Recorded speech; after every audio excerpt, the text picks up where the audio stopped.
오늘 말씀 같이 공부하겠습니다.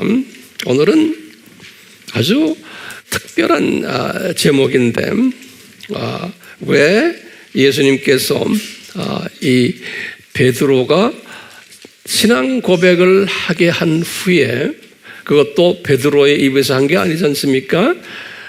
성부 하나님이 베드로의 입을 통해서 이제 하게 한 후에 베드로에게 칭찬도 하시고 천국 열쇠도 주겠다 그러고, 베드로가 좀 많이 이제 좀 격려된 그러한 상황 속에서 예수님께서 아주 특별한 말씀을 하셨어요. 상당히 우리가 해석하기 힘든 말씀이 무슨 말씀 하셨냐면, 오늘 보면 16장 20절이 뭐라고 그랬어요? 얘들아 하면 12 제자들이지만 집중되는 것은 베드로에게 지금 집중되어 있어요. 우리가 이제 앞으로 베드로에 대해서 집중적으로 공부를 더 많이 하게 될 거예요. 앞으로요. 이때 베드로에게 뭐라고 그래요? 얘들아, 내가 그리스도이고 또 내가 하나님의 아들이 된다는 이 나의 정체성에 대해서 아무에게도 말하지 말아라는 거예요. 아무에게도. 그러면 이제 좀 똑똑한 사람들은 그래요. 예수님 거짓말도 하시네요? 이렇게 이제 따지는 분들도 있어요. 왜? 실제는 왜 말을 하지 말아라 그럽니까? 그러니까 예수님이 거짓말 하신 게 아니에요. 있는 거를 말하지 말아라는 거예요. 요거 여러분들 잊지 마세요. 근데 요 말하지 말아라 하는 내용을 예수님이 그 직후에 또 한 번 하셨어요. 다른 내용을 가지고. 우리 이제 이런 걸 우리가 이제 잘 알아야 돼요. 어땠냐면요, 예수님이 요 3인방을 데리고서 변화산에 올라갔을 때요. 변화산에 올라가서 이제 마태복음 17장이거든요. 다음 장이에요. 지금 우리가 16장 공부하고 있는데 뭐라고 그러냐면, 변화산에서 이거 다 구경시킨 다음에 예수님이 뭐라고 그러시냐면, 얘들아, 요 경험한 것을, 너희들이 본 것을 변화산에서 아무에게도 말하지 말아라. 그런데 언제까지냐? 내가 죽어서 부활했을 때까지, 부활한 후에 말해도 되지만 그때까지는 아무에게도 말하지 말라는 거예요. 17장에 보면 그런 얘기 나와요. 그러니까 그 짧은 기간 동안에 예수님이 아무에게도 말하지 말아라 하는 그런 말씀을 2번을 하셨어요. 그래서 이제 이 부분을, 변화산 사건 때 부분은 제가 따로 한 주를 설교를 하려고 그래요. 하지 말아라 하는 그 말 가지고요. 재밌겠어요? 오늘은 하지 말아라 한 요 말, 이 말을 우리가 좀 깊이 다뤄보려고 그래요. 예수님의 마음을 우리가 한번 다뤄보려고 그래요. 예수님의 마음을. 준비됐어요? 자, 그러면 우리가 이 예수님의 마음을 알아보기 위해서 우리가 먼저 배경 스토리가 필요해요. 배경 스토리를 한번 공부해 보면요. 다시 말하면요, 베드로가 신앙 고백을 하게 된 그 직것 전에 어떤 일들을 예수님이 미리 베드로와 그 팀들에게 보여주셨어요. 그것이 뭐냐면요, 신앙 고백하게 한 그 전에, 직전에, 그 며칠 전에는 뭘 보여주셨냐면, 요나의 표적만 내가 너희들에게 보여주겠다 그러시는 거예요. 이 말은 서기관들과 바리새인들이 질문했을 때예요. 그러니까 서기관들과 바리새인들이 질문하도록 하는 거예요. 그러니까 배우는 사람은 누굴까요? 베드로 팀들과 3인방들과 그 제자들이에요. 항상 이거 잊지 말아요. 성경 읽을 때요. 그 배우는 사람이 있어요. 예수님의 관심의 초점이 되는 학생들이 있어요. 그 학생들이 이 사실을 배우게 하기 위해서 제3자들의 요 바리새인들과 서기관들을 질문하게 하세요. 표적 보여주십시오. 당신이 누구냐? 그러니까 예수님께서 내가 보여줄 수 있는 표적은 요나의 표적밖에 없다. 이렇게 말씀하시는 거예요. 그러면서 이제 요나가 3일 고래 뱃속에 들어갔다가 나와서 요나가 이제 사역을 했던 이야기. 그게 어디에 있냐면 마태복음 12장 39절에서 40절에 이 말씀하셨어요. 그러니까 지금 우리는 지금 16장 공부하고 있잖아요. 16장. 그렇죠? 그러니까 조금 며칠 훨씬 전에 그 12장에서 이 유명한 말씀하시고는 그리고는 예수님이 요 베드로가 신앙 고백하기 바로 직전에 이 말씀을 또 하셨어요. 요나의 표적 말씀을. 두 번 하신 거예요. 이때는 질문 던지는 사람이 달라요. 바리새인들과 사두개인들이 던졌어요. 처음에는 서기관들과 바리새인들이 질문 던지고 두 번째는 거기에 서기관이 빠지고 바리새인과 사두개인이 거기에 들어갔어요. 이 사람들이 질문 던지니까 예수님이 똑같은 대답을 하세요. 마태복음 16장 4절에 요나의 표적밖에 보여줄 거 없다 이렇게 말씀을 하시는 거예요. 잘 따라오세요? 그리고는 이어서 예수님이 하시는 말씀이 있는 거예요. 뭐냐면 굉장히 중요한 말씀이에요. 이어서 뭐라고 그러시냐면 이 바리새인들과 이 사두개인들의 누룩을 조심해라 그런 거예요. 그러면서 이제 12절에 16장 12절에 요 이분들의 누룩이 뭐냐? 이분들의 교훈이라는 거예요. 이분들의 덕트린들, 이분들의 신학 교리라는 거예요. 이것을 조심해라 그러는 거예요. 예수님이 기가 막힌 말씀을 하세요. 그러니까 도대체 황 목사님 이분들의 교훈이 뭡니까? 예수님이 지금 하시는 말씀 이 교훈이 그럼 우리가 딴 게 아니에요. 지금 베드로의 신앙 고백과 연계된 이야기예요. 왜냐하면 이 말씀을 하시고 여기 지금 16장 12절이거든요. 이 말씀 하시고는 13절이 뭐냐면 예수님이 제자들을 데리고 가이사라 빌립보로 올라가시는 장면이에요. 그리고는 얘들아 너희들이 내가 누구라고 생각하느냐 할 때 베드로의 신앙 고백이 거기에서 나오는 게 16장 16절에 그렇기 때문에 이 베드로의 신앙 고백을 하기 전에 요 무슨 얘기? 요나의 표적을 2번 가르쳐 주시고 그리고는 더 구체적으로 요 바리새인과 사두개인들의 교리예요. 이분들의 가르침, 이분들의 신관이에요. 이것에 조심하라는 거예요. 그럼 이분들의 신관이 뭐예요? 유일신 성부 하나님만 하나님이다라고 하는 신관이에요. 이분들은 이 신관을 조심하라는 거예요. 지금 유대인 출신 12제자들에게 가르쳐 주는 거예요. 12제자들도 이 신관을 가지고 있는 분들이에요. 그러니까 너희들 이 유대인의 유일신관 성부 하나님만 신이라는 하나님이라는 이 개념에 조심하라는 거예요.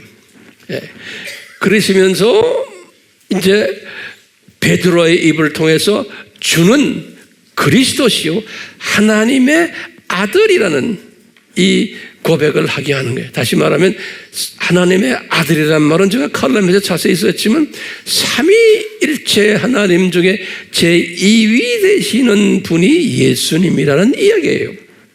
그분이 그리스도라는 거예요. 그분이 이 어려운 말씀을 가르치기 위해서 예수님이 미리 다 이렇게 준비하셔서 요나의 표적을 가지고 설명을 하시는, 그러니까 미리 다 예수님이 계획하시고 순서대로 지금 가르쳐 주시는 거예요.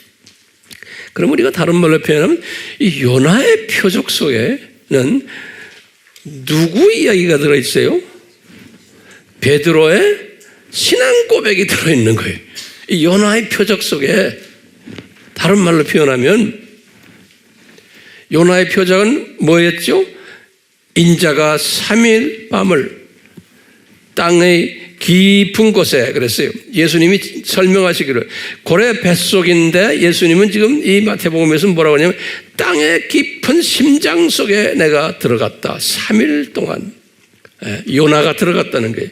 그럼 이 심장 속에 들어갔다 해서 3일 동안 듣고 심장 속에 들어갔는데, 나중에 베드로에게 그랬죠. 예수님이 그 심장 속에 들어간 게 어디로 들어갔다는 거예요?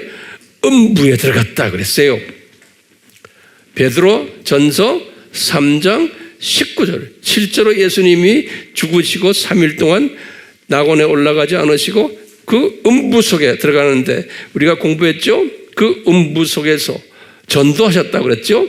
베드로전서 3장 19절에, 또 4장 6절에 똑같아요. 베드로전서 4장 6절에. 그러니까 이분 전도하셨기 때문에 이게 어느 음부에 들어간 거예요? 아브라함의 품에 들어간 거예요. 됐어요? 누가복음 16장 22절에 아브라함의 품이라는 단어가 나와요.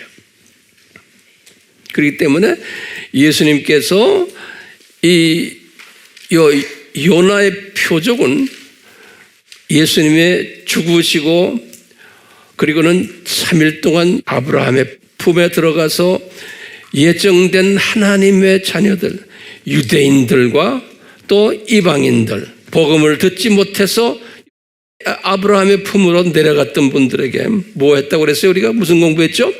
특별 세미나를 한 거예요. 7가지의 신학 주제를 개론을 해가지고 아마 설명해 주셨던 것 같아요. 그럴 때 분명 핵이 뭐냐? 베드로의 신앙 고백이 그 세미나의 주제였던 것 같아요. 이런 깊이 깔려있는, 예수님만 알고 계시는 이 신비들을 예수님이 이 영적 겨우 참새 수준으로 올라온 베드로, 제가 이 사건 때문에, 이 신앙 고백 때문에 이분이 참새 수준으로 올라왔다 그랬죠. 이분에게 지금 설명해 주시는 거예요. 자, 오늘은 이 배경을 가지고요, 한번 몇 가지 우리가 중요한 질문들을 던지면서, 그리고는 거기에 답을 찾으려고 그래요.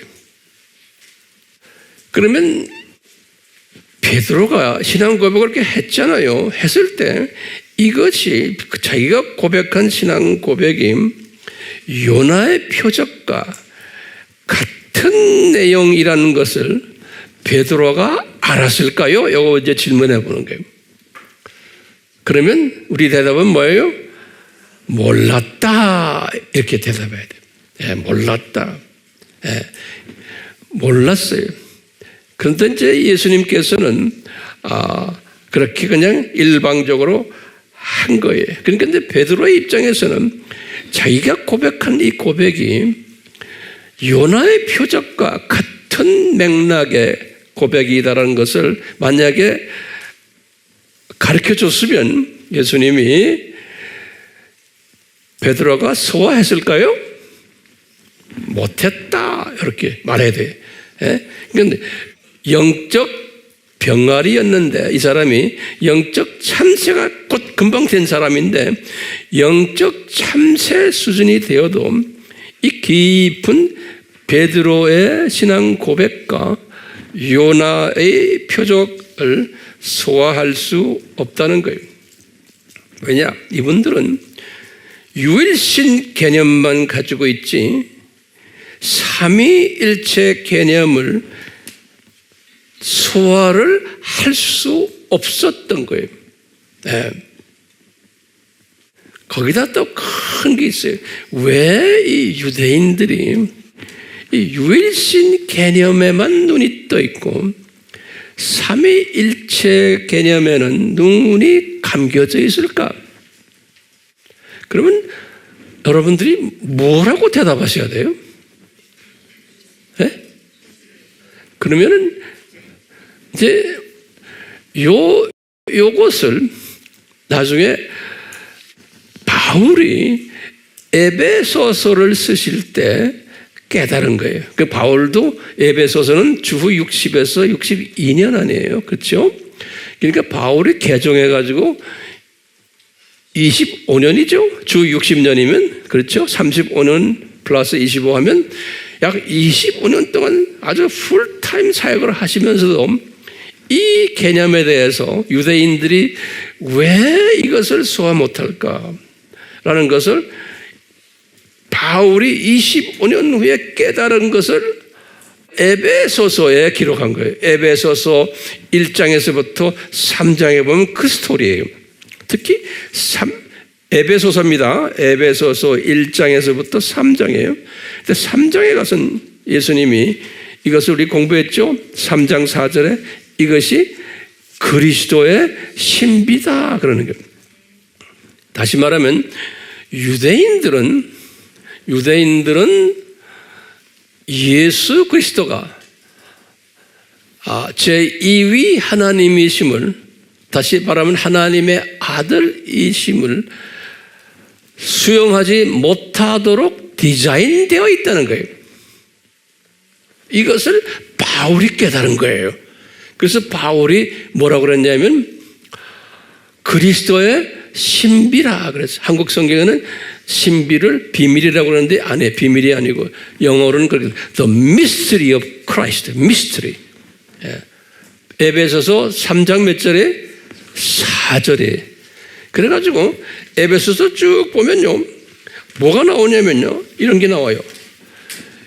지금 내가 3장 4절을 이야기하는데 쭉 읽어가면서 나중에 이제 한번 보세요. 그래서 9절, 10절, 11절, 3장이에요. 에베소서 3장 9절, 10절, 11절에 보면 아주 기가 막힌 말이 거기에 나와요. 그리스도의 신비를 다른 표현을 해. 이것은 뭐냐면 영원부터 만물을 창조하신 하나님 속에 감추어졌던 거라는 거예요. 다시 말하면 이 하나님이 이 유대인들은 눈이 감기도록 이 유일신 성부 개념만 알도록 눈을 감기도록 언제부터요? 영원부터 이것을 디자인하시고는 눈을 감겨놨다는 거예요. 기가 막힌 말씀하시는 거예요. 그래가지고 이제 이것을 때가 됐을 때 이 감춰놓은 것을 이제 이것을 뚜껑을 열어주겠다는 거예요. 네. 에베소서 3장 11절에 이런 말씀을 하셨어요. 그건 바울이 고민한 그 고민이 해결이 되는 거예요. 바울이 왜 내 민족은 이렇게 눈이 감겨서 예수님을 믿지 않는가? 왜 베드로의 신앙 고백을 믿지 않는 거예요? 왜 요나의 표적을 믿지 않는가라고 고민하다가 이분이 바울이 답을 이제 들은 것이 이것이 그리스도의 신비인데 이 그리스도의 신비는 언제부터 디자인됐다? 영원전에 디자인이 됐다는 거예요. 그게 하나님의 마음이었다는 거예요. 그러니까 숨겨놨다 그랬어요. 영어로는 hidden, it's been hidden, 숨겨놨다가 인제 계시를 나에게 지금 하신다라고 하는 거예요.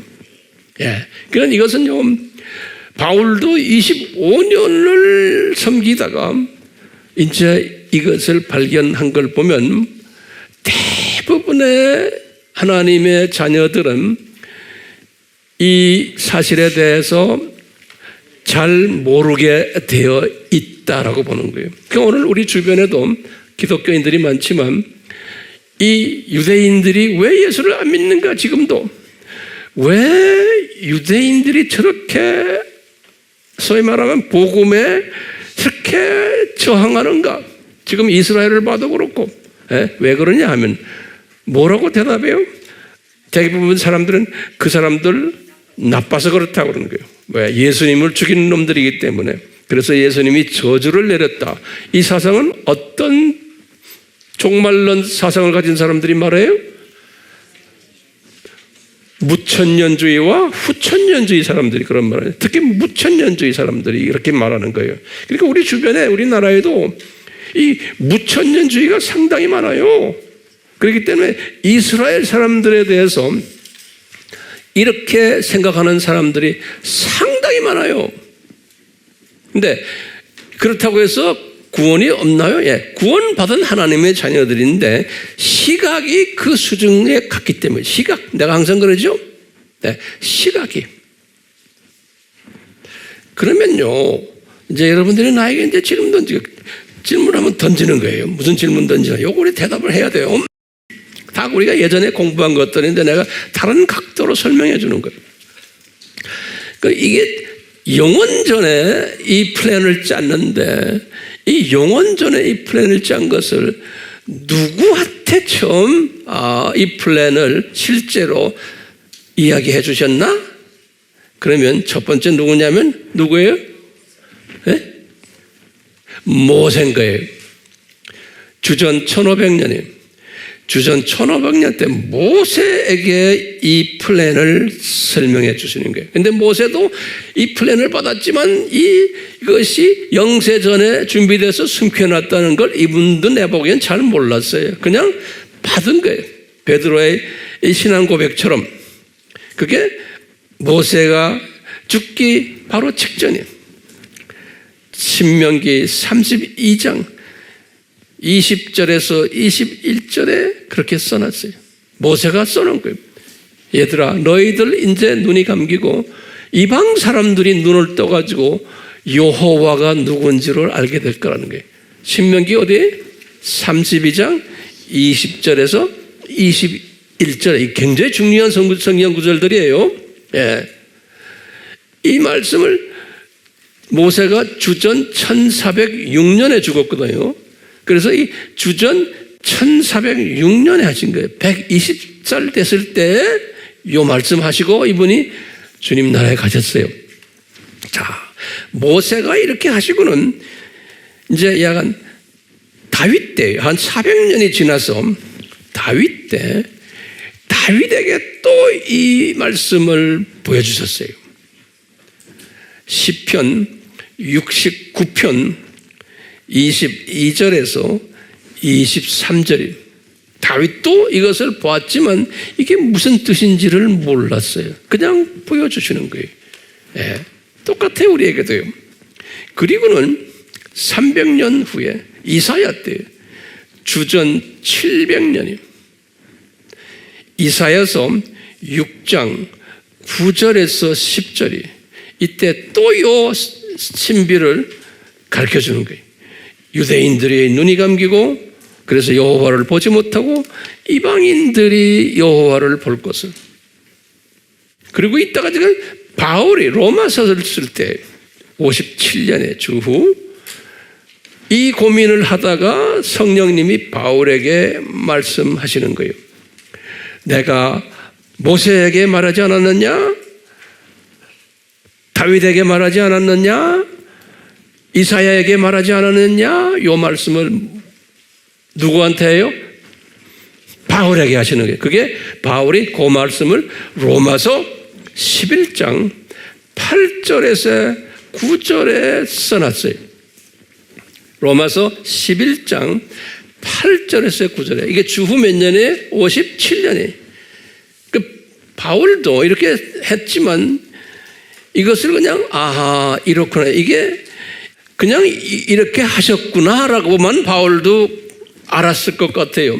그러다가 이제 3년이 지나서 이분이 에베소서를 쓰실 때 바울이 이 확실히 그분에게 가르쳐주는 거예요. 바울아, 이것은 네 이성으로 논리로 소화되는 게 아니다. 그러면서 This is the mystery of Christ. 그런 것. 이것은 그리스도의 신비다.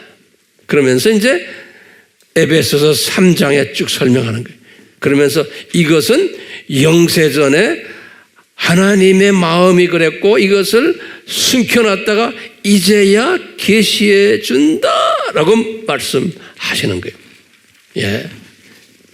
그러니까 유대인들이 눈이 감기는 것은 언제 디자인된 거예요? 영원 전에 디자인된 거라는 거예요. 이 큰 그림을 바울이 이제 보기 시작하는 거예요. 바울이. 그러면서 바울이 이제 보기 하는데 그게 예수님의 큰 마음이에요. 예수님은 슈퍼 독수리의 시각이죠. 슈퍼 독수리예요. 자, 이 슈퍼 독수리 시각을 가진 예수님이 영세전에 이 마음을 가지고 삼위 하나님이 그래서 이제 유대인들을 우리가 이제 유대인들은 뭐예요? 조교팀들이죠. 이방인들에게 창조 목적을 중요성과 절대성을 보여주기 위한 조교팀으로 아브라함을 불러서 요 유대인 히브리인 그룹을 만들었는데 요 사람들이 조교면서도 뭐하냐? 눈이 애꾸눈이 돼가지고 애꾸눈이 아니라 가려가지고 눈이 가려져서 숨겨놨다고 그러거든. 가려져가지고 이 일위 하나님만 보게 되고 삼위 하나님을 보지를 못하는 거예요. 예. 그렇게 가려놓은 거예요. 그러니까 이미 그게 하나님의 디자인이죠.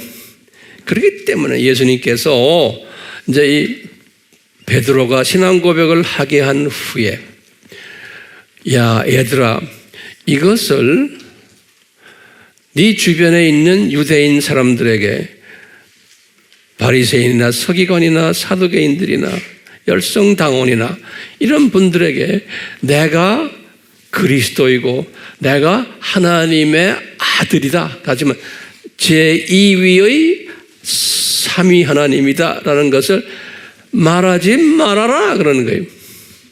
예수님이요. 왜 말하지 말아라 그러셨을까요? 네? 왜 말하지 말아라 그랬을까요? 한번 어떻게 생각해요? 여러분들 여기에 대한 대답은 스스로 한번 해보세요. 제가 이제 스스로 하니 답을 드리려고 그래요. 첫 번째 뭐예요?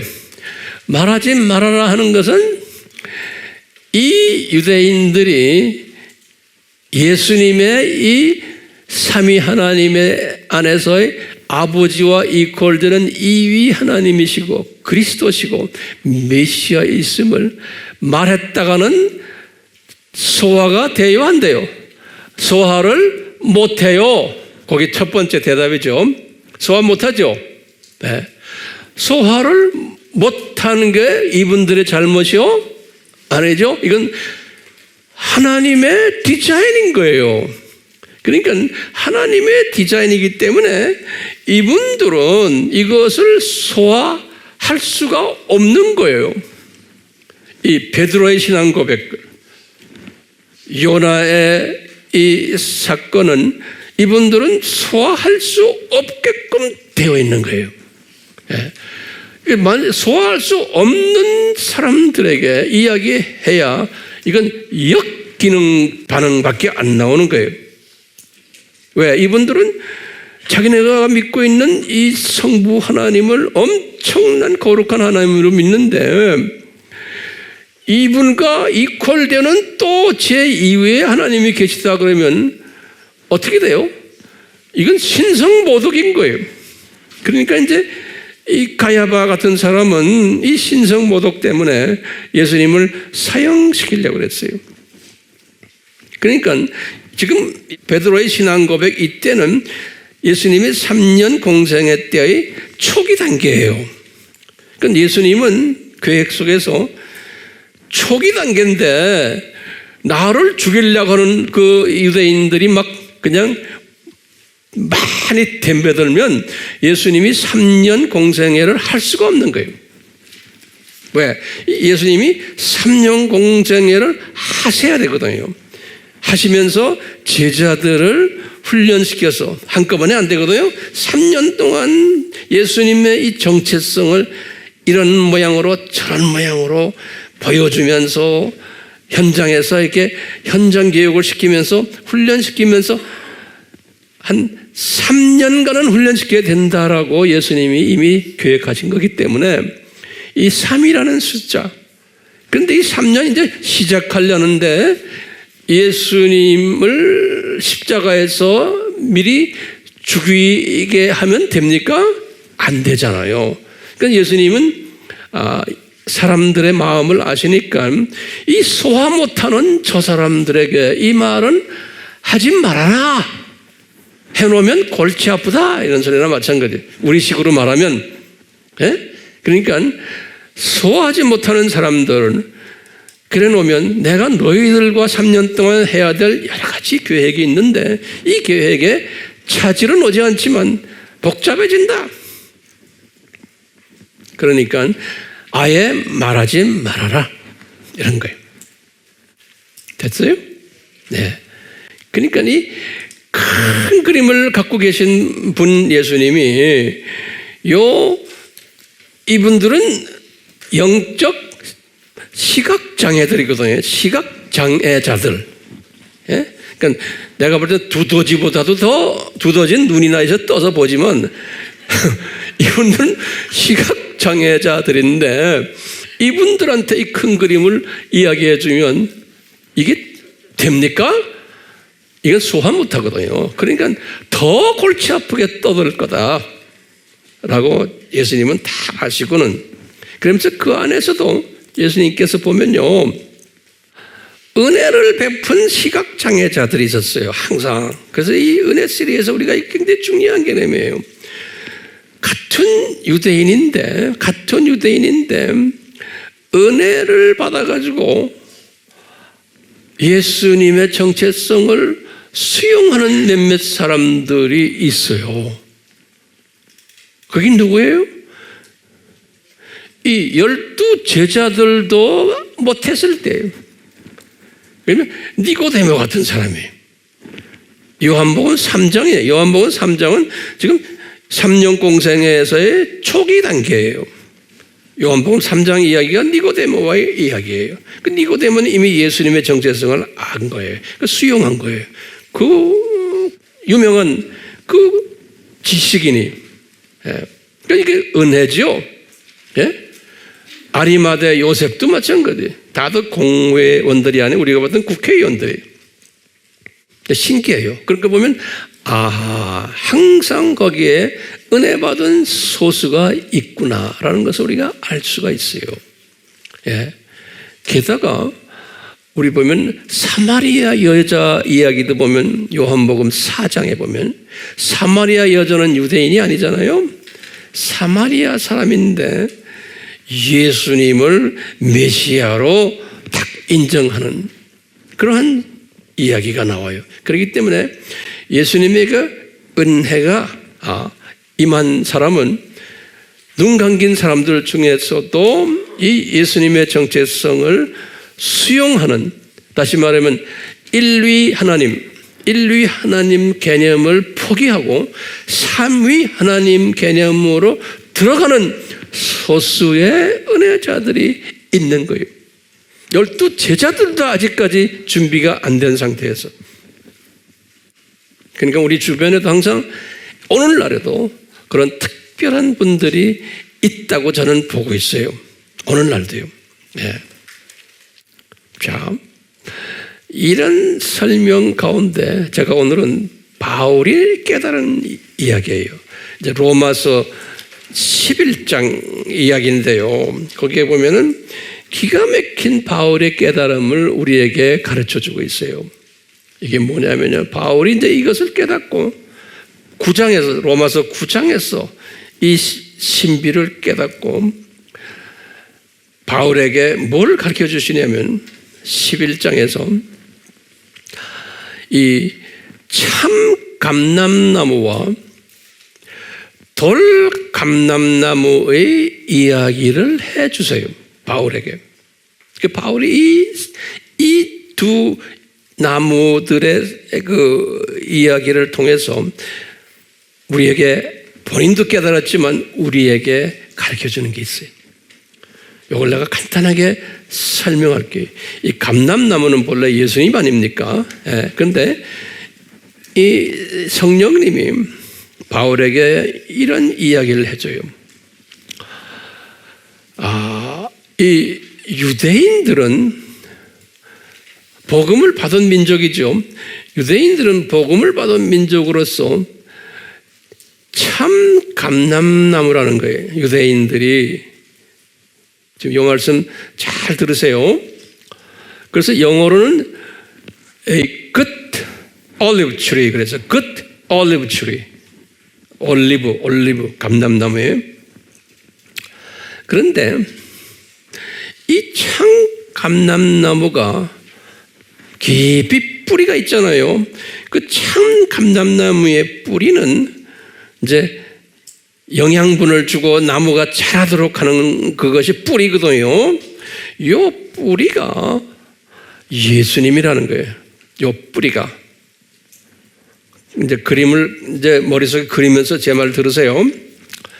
그런데 이 예수님의 뿌리의 영양분을 먹으면서 이 참 감람나무가 그 올리브 트리예요. 이것이 자라서 가지들을 많이 이제 뽑고 있는데, 그런데 이 가지가 꺾임을 받았다는 거예요. 꺾임을 받았다. 이 가지들이, 그러니까 이 나무가 가지들이 많은데 이 참 감람나무의 가지들이 꺾임을 받아가지고 이 줄기는 그대로 있지만 가지들이 꺾임을 받았다는 거예요. 예. 이게 굉장히 중요한 개념이에요. 이 꺾임을 받았다는 것은 뭐냐? 제가 볼 때는 이제 주후 70년 사건이 이제 이스라엘이 이제 나라도 망하고 또 두 번째 뭐예요? 성전도 파괴되고 이스라엘이 저주받는 상황이죠. 또 이스라엘이 디아스포라가 되고 또 이스라엘이 영의 눈이 감겨서 예수님을 보지 못하고 또 다섯 번째로 이스라엘이 안티세미티즘, 반유대주의로 엄청 고생하는 이야기, 그것을 하나로 묶어서 이 가지들이 꺾임을 받았다는 거예요. 가지들이. 예. 꺾임을 받았다는 거예요. 영어로는 be grafted라고 그래요. G-R-A-F.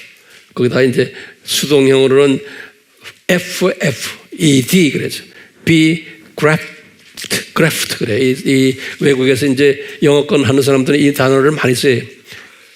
Israel were graft.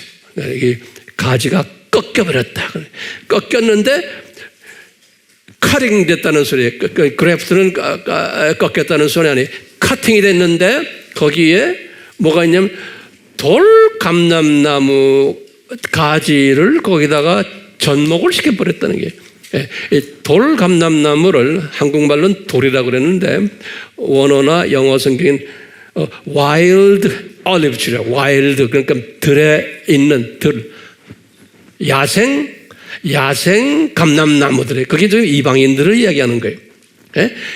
야생 감람나무들을 wild olive tree들이 그 가지가 꺾였으니까 줄기는 그대로 있잖아요. 그 가지, 그 꺾인 그 자리에다가 와일드 감람나무들을 접목을 시켰다는 거예요. 접목.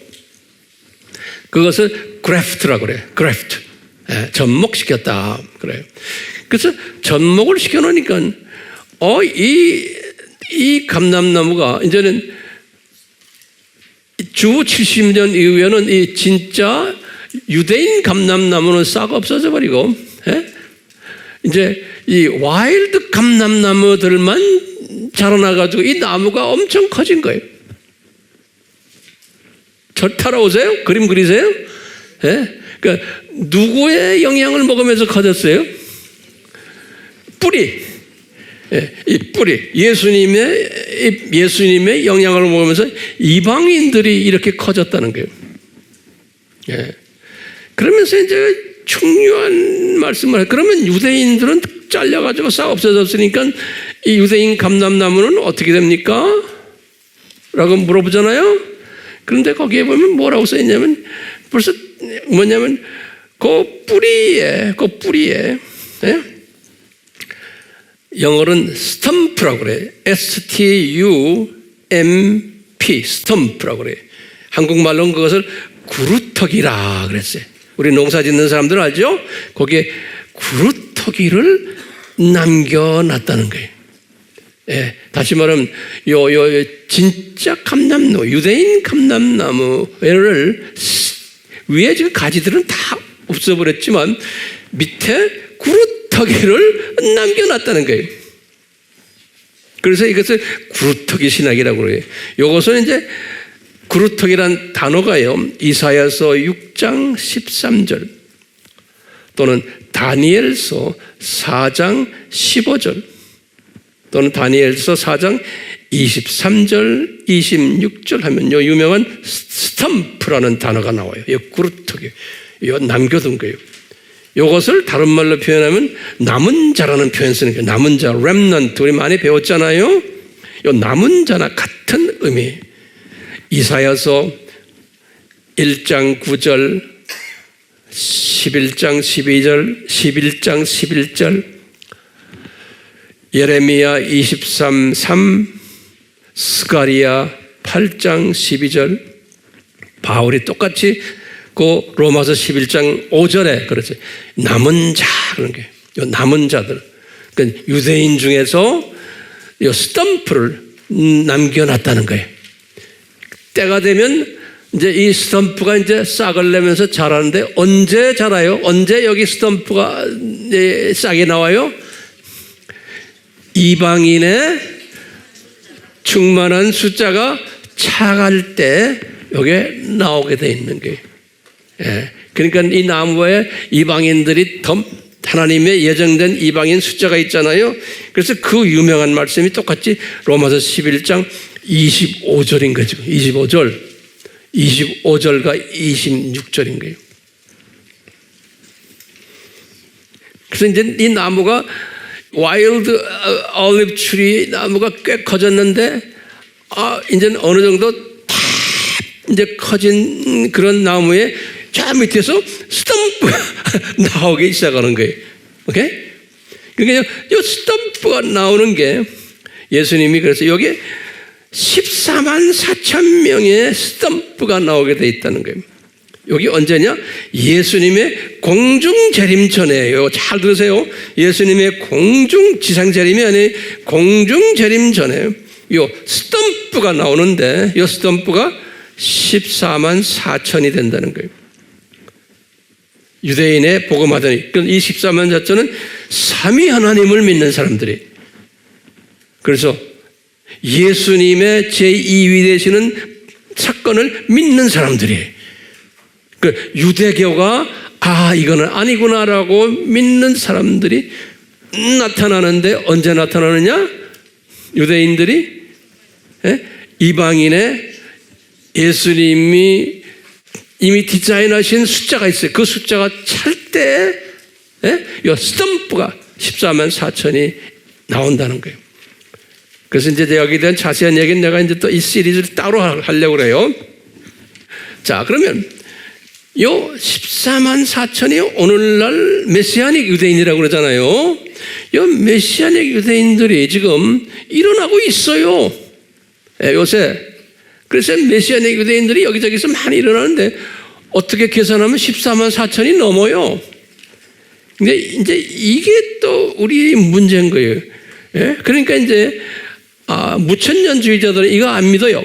14만 4천 이런 거 안 믿어요. 유대인 이런 거 안 믿어요. 그렇기 때문에 종말론 공부가 굉장히 중요한 거예요. 여러분들 이거 종말론 공부 잘하고 있어요?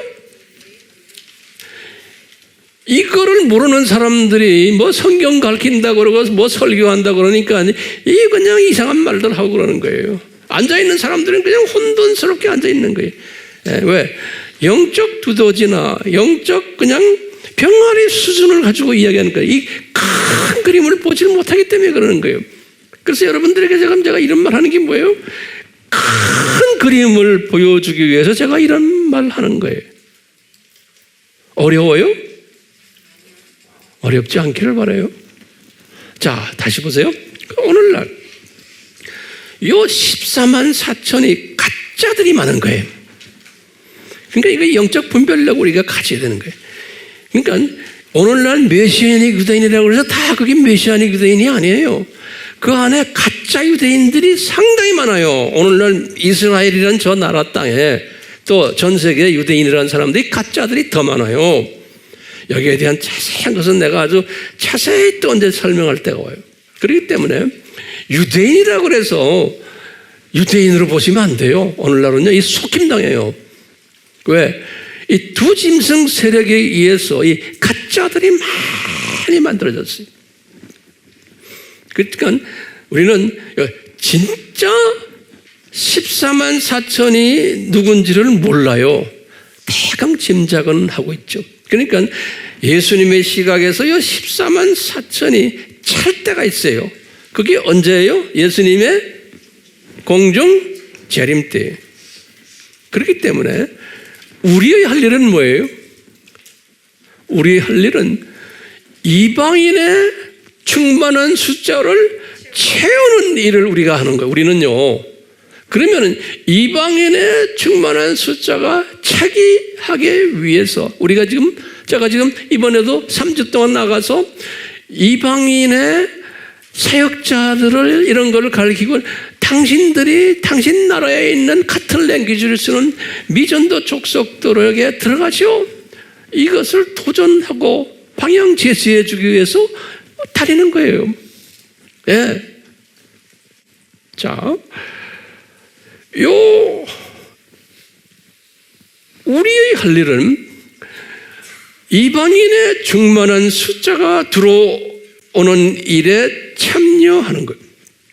예. 사람을 변화시키는 일에 참여하는 거지, 건물 지어주고, 밥 갖다 주고, 뭐 갖다 주고, 그래가지고는 안 되는 거예요. 사람을 키우는데 어떤 사람으로 키워야 돼요? 베드로의 신앙 고백을 수용하는 사람들. 그래가지고 이 신앙 고백을 또 전하는 사람들, 이런 사람을 만드는 것이 우리의 사명이고 예수님의 기대체인 거예요. 예? 이런 일들이 일어날 때 14만 4천은 저절로 만들어지게 되어 있어요? 있어요. 유대인 복음만만 전문적으로 하는 사람들을 통해서 이런 일을 또 하세요. 우리도 거기에 일부가 지금 우리도 하고 있어요. 이스라엘에 우리가 지금 방송 띄우고 있어요. 다 이런 마인드를 가지고 하는 거예요. 자, 제가 다시 말해요. 이제 그러니까 그루터교의 신학을 알겠죠? 이렇게 하다가 7년 환란 때 많은 유대인들이 이제 아랍 사람들, 아브라함의 후손들에다 이 사람들이 개종하게 되어 있어요. 7년 환란 때.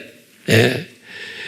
요 개종을 할 터인데 요 사람들이 개종할 이야기를 에스겔서 38장, 39장에 거기에 기록되어 있어요. 그리고는 천년왕국 때 또 나머지 이스라엘 사람들을 또 개종시키는 이야기가 또 나와요. 천년왕국 때. 예. 그때 이제 이스라엘 사람들이 또 회개하는 마지막 부분에서 그 회개 이야기를 성경에서는 이사야에게 말씀했어요.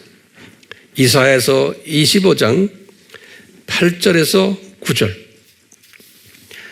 61장 4절에서 11절, 또 62장 10절에서 12절 이렇게 자세히 보면은 그런 이야기들이. 그러니까 우리가 보면 다시 정리합시다. 결론이에요.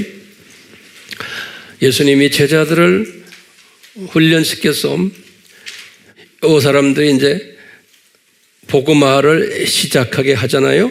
주후 30년 예수님의 승천 후에. 그리고 처음에는 제자들을 통해서 이스라엘에, 그리고는 그 제자들이 디아스포라 유대인들을, 그래서 디아스포라가 우리 3,000명 회개하고 또 나중에 5,000명이 또 회개하고 이런 디아스포라들이 예수님을 영접하고, 그 디아스포라들이 나가서 또 바깥에 있는 디아스포라들, 자기 아는 디아스포라들을 한 다음에 그 다음에 유대인과 이방인과 혼혈된 혼혈족들을 또 복음화시켜요. 거기에 디모데가 그 예죠.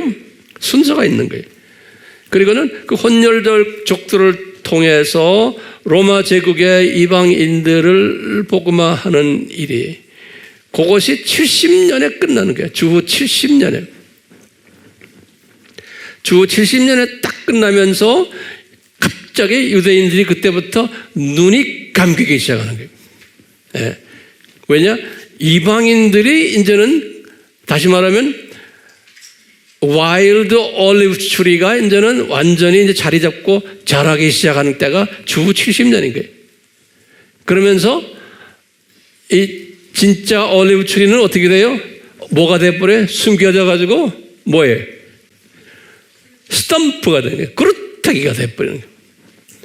그리고는 이제 교회 시대가 계속 하면서 유대인들은 그냥 이 그루터기처럼 숨겨져 있다가, 그러면 이제 나중에 이제 때가 되면 예수님의 이 공중 재림 때 이분들이 이제 14만 4천이 이제 살아나는 이야기예요. 이 조교팀들이에요. 그러면 이제 여러분들이 이제 나한테 물어볼 거예요. 학 목사님, 그러면 유대인들은 이 그루터기로 숨겨져 있으니 그 사람들은 이제 지옥 가겠네요. 예수님 영접 안 하니까. 다시 말하면 누구의 고백을 훈련 안 받았으니까? 베드로의 고백을? 그러면 뭐라고 대답해야 돼요? 이 사람들은 주님이 어디 보내요? 아브라함의 품에다 보내서 거기에서 천사들을 통해서나 또는 예수님이 직접 하시거나 특별 세미나를 한 후에 올려보내지 않았나라고 보고 있는 거예요. 또 우리 복음을 듣지 않은 이방인들도 마찬가지. 예. 아담부터 시작해서 그 후에 많은 이방인들도, 하나님의 예정한 사람들은, 미전도 족속들은, 우리 조상들도 마찬가지고 이 훈련을 받아서 올려보내지 않았나라고 저는 생각하고 있어요. 우리 알다시피 구약시대의 유명 인사들은 예수님의 십자가 사건 이전 사람들이, 근데 보니까 모세도 예수님의 보혈의 혜택을 받은 사람이 아니잖아요. 엘리야도 마찬가지고 다 유명 인사들, 아브라함 말할 것도 없고요. 이 사람들이 나중에 이 변화산에 올라가서 보니까 낙원에 이분들이 다 있는 거예요. 그때는 예수님 십자가 사건 전환이에요. 그런데 다 올라가 있어요. 그러면 우리가 어떻게 해석해요? 아하, 아브라함의 품으로 잠깐 내려가서 소정의 훈련을 받고 올려 보내셨구나 라고 우리가 추측을 하는 거예요. 네? 그러면 내 추측에 여러분들 같이 동의해 주시기를 바라요. 예. 제가 이제 결론 말씀이에요. 한번 질문 한번 던져봅시다. 다시. 왜 예수님이 왜 말하지 말아라? 그것도 뭘 말하지 말라는 게, 내가 그리스도고 하나님의 아들인 것을 유대인들에게 말하지 말아라는 거예요. 예, 유대인들에게. 왜 그럴까요? 하면 뭐라고 그래요? 우리식으로 말하면 이분들 그릇이 쪽제비 그릇도 아니고 무슨 그릇이 준비가 안 된 사람들이야. 하나님의 디자인 속에서 그릇만이 아니죠. 분량이 담을 분량이 안 돼 있는 사람들이야. 하나님의 디자인 속에서 같은 기독교인들인데도 우리 주변에 이런 이야기를 어렵다고 그러고 관심 없다는 사람들 상당히 많아요. 예. 그런 사람들을 가지고 왜 그러냐 아무리 말해도 안 돼요. 왜냐하면 그릇 모양이 다른 거예요. 사이즈가 다르기 때문에 안 되는 거예요. 다시 말하면 시각이 이 땅만 쳐다보고 사는 사람은 두더지 시각 아니에요. 조금은 병아리고 좀 올라가면 참새고. 그렇기 때문에 이 땅의 모든 일들 자녀 걱정, 건강 걱정, 무슨 돈 걱정, 걱정거리 때문에 이것이 들어오질 않는 거예요. 왜? 그분들이 나빠서가 아니에요. 시각을 그렇게 디자인해 놓은 거예요. 우리 피라미드 모형이라고 그랬죠? 이런 사람이 많은 거예요. 많아야 되는 거예요. 왜?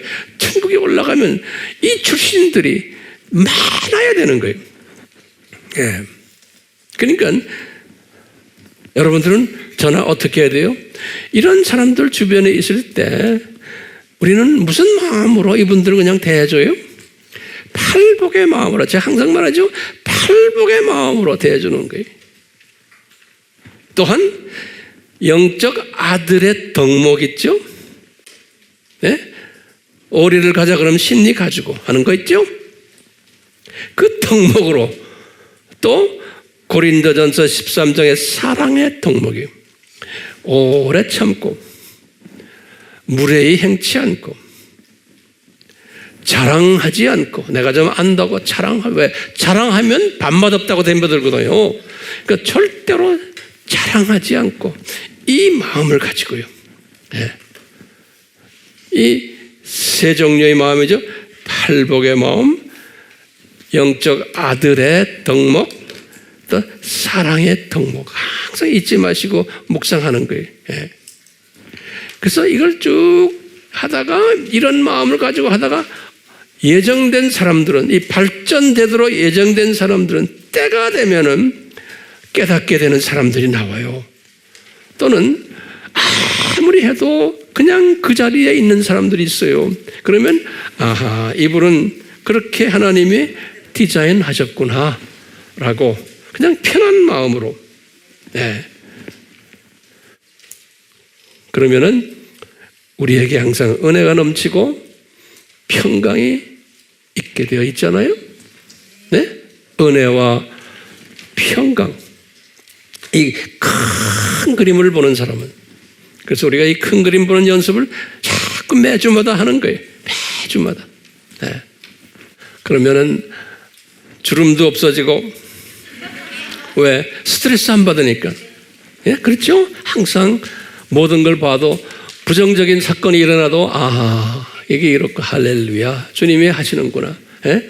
이 세상에 지금 모든 우리 이 속상한 이야기를 모두 거기에 속상함을 당하지 않는 사람이, 이 시각이 있는 사람은 그런 사람 되시라고 오늘도 제가 이렇게 외치고 있어요. 아멘. 우리는 이러다가 천성을 향해 가는 성도들 아니에요? 그래서 이 찬성을, 우리 천성을 가는 그 성도들 찬송을 한번 같이 부르면서 오늘 말씀을 기억하시기를 바랍니다. 하나님 아버지, 우리에게 날로 이 독수리의 그 시각을 점점 더 크게, 넓게, 깊게, 높게, 길게 만들어 주시옵소서. 그래서 우리가 이것을 가지고 예수님만 높이는, 예수님이 원하시는 그 사역에 집중하는 복된 자들 되도록 은혜 주시옵소서. 예수님의 이름으로 기도드리옵나이다. 아멘.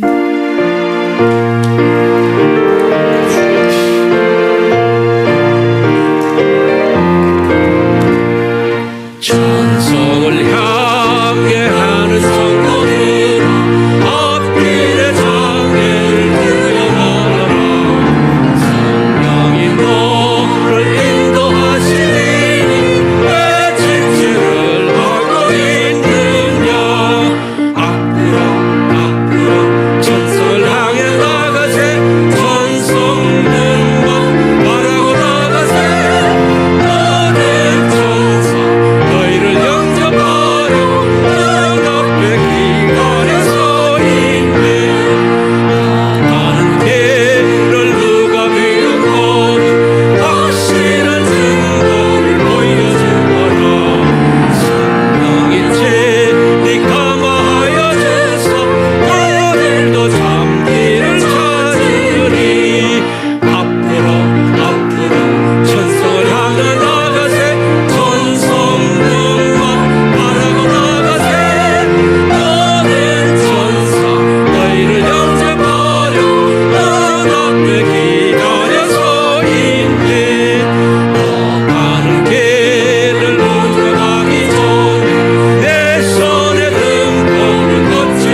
2절에 이런 말이 있죠.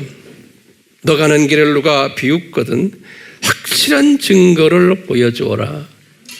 이게 무슨 말이에요? 오늘 설교와 연관돼서 우리가 지금 전하는 이 메시지를 소화를 못하는 사람들은 같은 하나님의 자녀들인데 관심이 없거나 비웃는 사람들이 있어요. 너는 너무 좀 과격하다. 이 세상이 어떤 세상인데 비웃는 사람들이 있어요. 그럴 때 지금 이 작사자는 성령님의 감동에 의해서 그랬죠. 확실한 증거를 보여주라는 거예요. 그러려면 실력이 있어야 되는 거예요. 예.